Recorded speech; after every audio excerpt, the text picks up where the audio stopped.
T-shirt. It's a little bit small. It's an XL. So. All right. So, hope you guys had fun at our party last night, and we'll go ahead and get started with our first talk of the day: malware software armoring.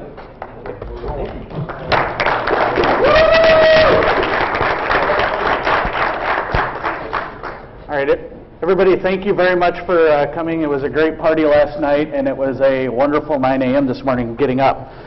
So I'm impressed there's this many people here. It's a true testament to everybody's character. My name is Danny Quist. I'm a co-founder of Offensive Computing. I'm also a PhD student at New Mexico Tech.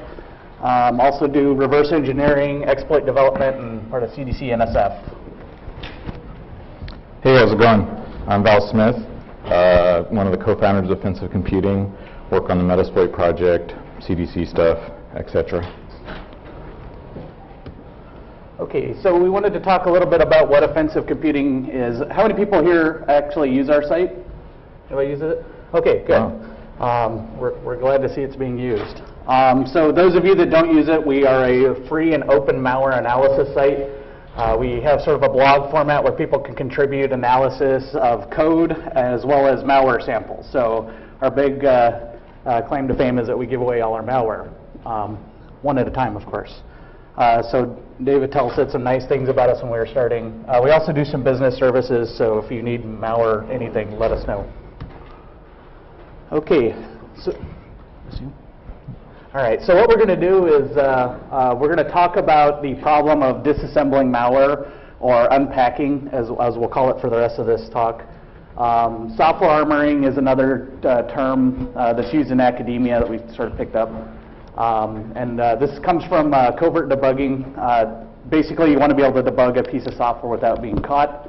We're going to show you two methods. The first one is a dynamic instrumentation method. The second one is the OS page fault assisted debugging. And then we'll show you our application of it, which is a generic auto unpacker. Okay, so first, what are the problems that we're trying to solve? Basically, doing malware analysis is pretty crucial for adequate defense, because when you take apart a piece of malware, you can create signatures either for your IDS or if you have other tools to help you block it. Understanding the attacks that are out there and what they're doing to your networks and to your systems, you can get a lot of this understanding from reverse engineering malware. You can data mine trends and what's going on out there with the attacks and how they're improving and the different techniques. And then you can sort of determine if attacks you're seeing on your networks are related, are there variants of each other, or are they completely separate. So the problem with this is that malware authors don't want us to be able to do this. They want to stop us from understanding what they're doing so that we can't defend against it. They do this in a variety of ways, and we're going to go pretty in depth into all these different methods that they use, but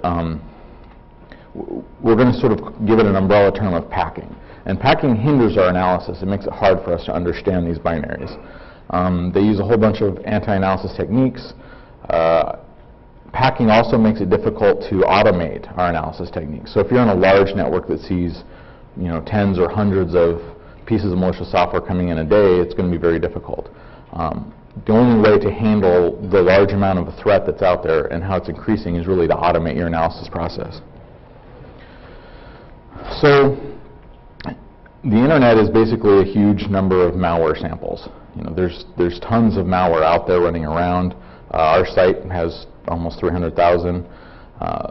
More pieces of malware are coming in every day. And analyst time is very expensive.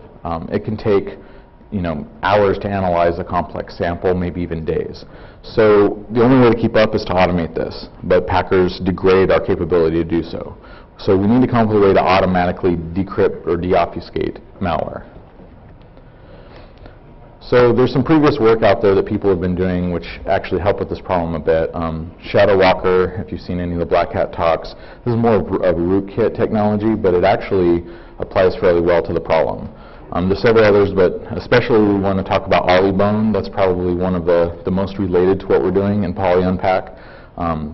And a lot of thanks to Joe Stewart, because his tool really inspired us to start looking in this direction. I know Havar's doing something too, but he hasn't released anything yet, so we'll see. The problem with these available solutions, though, is that they're not really set up to be automated. Some of them are GUIs, or they're to be integrated with OllyDebug or other tools like that, so you still need an analyst there manually going through these steps. Several of them are signature-based, or they have a smaller percentage of success than you might need if you have a lot of complex obfuscation going on. A lot of times they can be slow, and none of them really address the whole problem that we're looking at. So what we're going to show you today are techniques that we feel are a crucial step in automating this process of deobfuscating and decrypting malware. We'll demonstrate some example code that might help you in implementing your own tools, and then some ideas on what may be next for us to do. Okay, so what we're not going to show, this is research code, which is another way to say it doesn't work. Well, it works in a controlled environment of our laptop right here, but we released our dynamic instrumentation version, and that was intended to be a proof of concept, so it's a little rickety, so I just want to get that out ahead of time. And here's a definition of proof of concept in case. Yeah, I mean, it's fairly complex to do this, and so right now we're not releasing something you can go double-click on setup. You have to do quite a bit of work to compile the code, put it together, and get it working. Right. So the implications of this is that automating analysis is now within our reach, we believe, because of this auto-decryption that we're doing.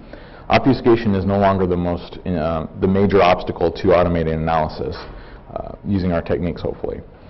This gives you the ability to process thousands of files, which is good for us since we have many, many samples. Malware authors are going to have to step it up. No technique is foolproof, but this is pretty good. And you can start developing advanced tools.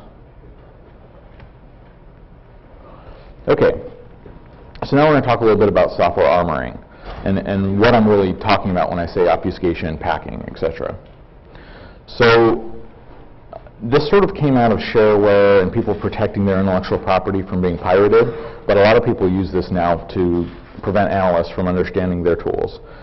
So they use things like packing or encryption, which basically obfuscates the code. There's SEH tricks. There's ways of making the code crash so that it deobfuscates itself using the crashes. Virtual machine detection. A lot of analysts use virtual machines to look at the malware, and I've seen a lot of samples out there that will detect this and either destroy itself or try to crash the virtual machine or do whatever. Debugger detection is probably one of the most prevalent, where they try to detect that you're running their tool in a debugger and stop you. And then the shifting decode frame. Okay, so a little bit more about what packing is. Self-modifying runtime code. So basically these are small stubs of code which understand how to decrypt or deobfuscate the rest of the code in memory. WinZip can almost be considered, like the self-unzipping version of WinZip could be considered a packer in a way.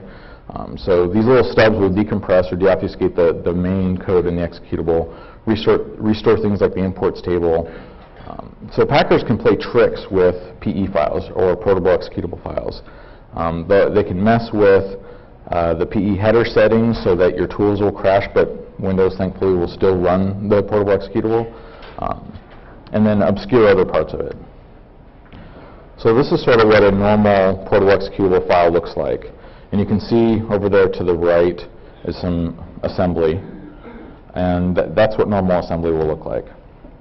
After it's packed, it's going to look something like this, which really doesn't give the analyst any help in understanding what's going on here. Okay, so the next technique that they use is virtual machine detection. There's a whole variety of ways to do this. We released a paper 2 years ago on how to do this in VMware. Ours is generic across different virtual machines. Joanna Rukowska released a technique, and several other people. So basically these are instructions that you can check or set to look for whether a virtual machine is running.